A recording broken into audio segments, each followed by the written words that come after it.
one of the hardest things in all this is, like Graham was saying earlier, Monty's always working, always like working on new stuff, and we've just been in the process of talking with Monty about like what was next. I mean, that's how Ruby came about, is that, you know, Monty had done about 3 seasons of Red vs. Blue. And we said, you know, Monty, well, this show's gonna last a long time, you know, and you can be the lead animator for Red vs. Blue for years and years, but is there anything you want to do? And he said, let me show you this. And he showed, the first thing he showed me was a site that turned into a film. And I said, okay, I'm sold. This looks good, whatever this is. And then went into it, and then he made the Ruby Red trailer himself as like a test concept. And, you know, the stuff that Monty was working on, I think the saddest part of all of this is just, you know, there's a lot of Ruby left that Monty's worked on. And, you know, he's talked with us over the years and talked with his team that basically hand-selected himself to, you know, tell them of ideas that he had for it and places he wanted to see it go. So I feel safe in that, but I do feel sad about the loss of those things that we'll never see. You know, that work that he just didn't have time to make. Yeah. There's yeah, I think the question, what would Monty do, is probably going to be coming up a lot. We were talking about The Office a little bit ago. There was, you know, we were wondering, do we close the door, do we leave it open? It's like, no, we're going to leave it open. It's, if you're looking for just a little spark of crazy genius, I highly recommend just standing in there for just a moment, and see what shapes loose. You might find something like a desk of yours. Or if you're looking for various pieces of missing furniture. Yeah, it's not going to be the same. It can't be, but we can only, you know, we can be inspired by him, and we can keep raising the bar. Yeah, that's a big part of what Monty did in my life, was keep raising the bar. Keep, you know, he always say, Greg, he always said, keep moving forward. Keep moving forward. I lost count of how many times I've heard him say, keep moving forward. Whether you were in the middle of a production or that was advice to the crew sometimes between productions, there's always, you know, once or twice a year, there's this sort of bittersweet moment where, after being in the trenches with everybody for months and months at a time, a production needs to wind down, and you're not entirely sure when the next one's going to start. You know it's coming, but you can't say for sure. And you know, we would gather folks, and he would just tell, look, just get through, just survive the next couple of months, go do something creative, go study, go explore, go refill your creative well, as it were, but keep moving forward, and then we will all get back together again, and we will get moving on the next thing. Yeah. And it's, you know, throughout every single day of the last week and a half, I mean, I don't know when I hadn't been thinking that now. I love that was a phrase of his, because, you know, you don't kind of think of these things until you have the benefit of hindsight, but that's just sums up Monty entirely, where he had to keep moving, he had to keep doing, he had to keep creating, he had to keep being Monty, which was an amazing thing to be.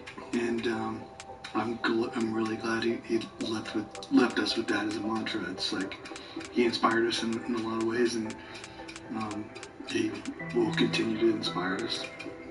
Yeah, he, you know, it's very sad that Monty's gone, but I mean, he accomplished so much in 33 years. I mean, if you think about everything that he's done, the work he did on Red vs. Blue, creating his own show, it's loved by millions of people. You know, it's going to be distributed now in Asia on Warner Brothers.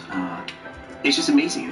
It's almost like Monty had a sense of, you know, of time, of his limited time, because of the urgency that he had in his life, you know. And in a way, his greatest enemy at the end of it all was basically time. Dying at 33 is just such a tragedy, you know. And but he absolutely made the most out of his years, and made the most out of, like, literally every moment. He tried to, like, you know, make it as good as it could possibly be. And on a smaller level, whenever we were working on projects, it was always time was the factor of, like, this has to come out. I want to make it bigger, better, bigger, and better, bigger and better. And then it's just always time was always the limiting part of it to him. Mm-hmm. I remember there was a couple times. I mean, there was a couple times we were done. I mean, it's like, this is, a lot of times, like, people just want the relief of the person in charge saying, okay, this is done, it's locked, we're out. Monty's like, I think I have more seen. Please please, we have no. We need to burn this DVD tomorrow morning at 7 a.m. There's not time for 8 more shots in the sequence we're talking about. He's like, I think we do it. I think we do it. And there's like several times that we did it because Monty drove that. So I want to get this done, and he did, and he got it done. Some of my most favorite touches on productions from the last couple of years are things that we got in there the last night. Yeah, I mean, like, you've got everything planned out, the scene was fine as it is, and then he had one more cool idea. And it's like, screw it. We need to sleep tonight, right? Come on, let's go for it. Come on, it's temporary, hard is forever. Let's go ahead and knock this thing out. Tonight, so yeah. That 30-hour day. What's wrong with you? Yeah. Well, we wanted to come on tonight because Monty was everything we've talked about tonight. Monty was somebody who really valued working and really liked doing it. He still did enjoy his life. Some of you are learning for the first time that he was married last year, married Sheena. Didn't talk about that very much publicly, although they were inseparable for the course of the last year and a half. Like I said at the top of the show, if we can miss one podcast for Monty's sake, when we were all at the hospital kind of taking care of him or doing what we could to, but there's no way in hell we could get away with missing 2 on his behalf. There's no way he would have tolerated that. So we do want to thank you all for tuning in tonight. We said it up front, this would probably be a shorter version of the podcast, and I just want to say how much we miss Monty already. Do you have any closing thoughts? Yeah, I guess a big fan. I was a big fan. Mm-hmm. All right. Well, we actually prepared a little video to show you of Monty's work. He's a very bright light, burned for a short time, 33 years, but we love him very much.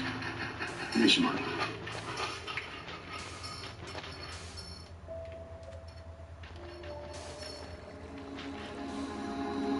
Hello, Mr. Monty Ohm. Hello, Bernie. I was very excited about the moment my first scene showed up at a convention. No one had any idea what to expect. Did a full house with the Ruby panel, RTX 24 With Red vs. Blue and Rooster Teeth as a company, there's a lot of things we hope to create to make people happy in ways they wouldn't expect. Red, white, black, and yellow because of Asian. It's easy to forget to sleep when you're working on something cool. So you just work as hard as you can, and still there's never enough time. So the thing you gotta learn to is essentially let go. What we end up making is always larger than what we think it'll be. I do believe thoroughly in giving everything you got towards whatever you're doing at the time. My favorite thing this time around was sharing it with everyone else, my colleagues, my friends, who all worked on this project.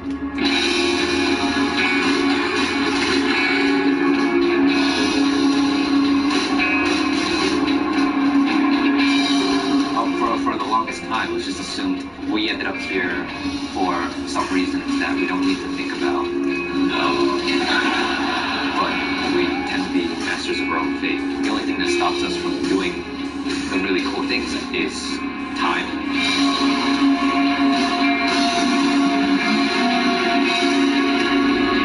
And we're in a huge fan culture at the moment where everything is something that's spawned off of something.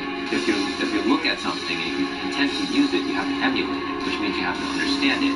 I've landed in a very unique place where if I want to make a costume or something, I can also make the character that it's derived from.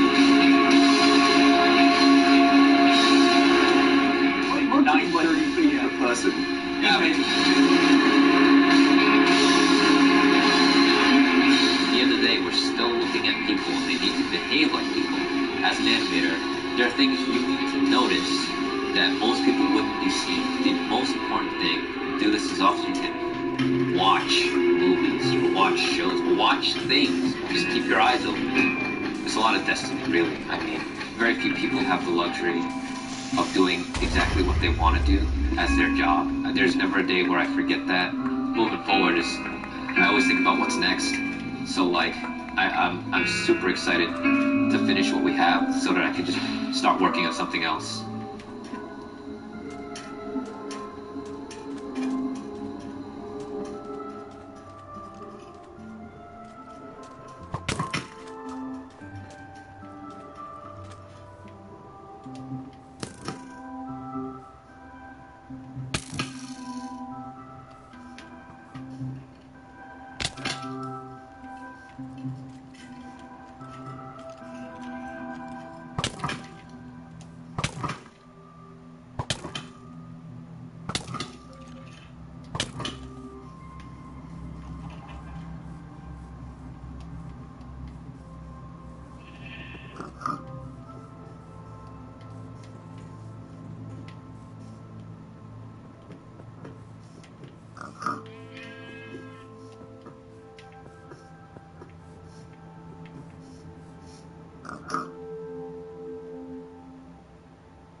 Is that doing better? Let's see.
Fuck. Die, you piece of shit. Go away. God damn it. Fuck you. Fuck you.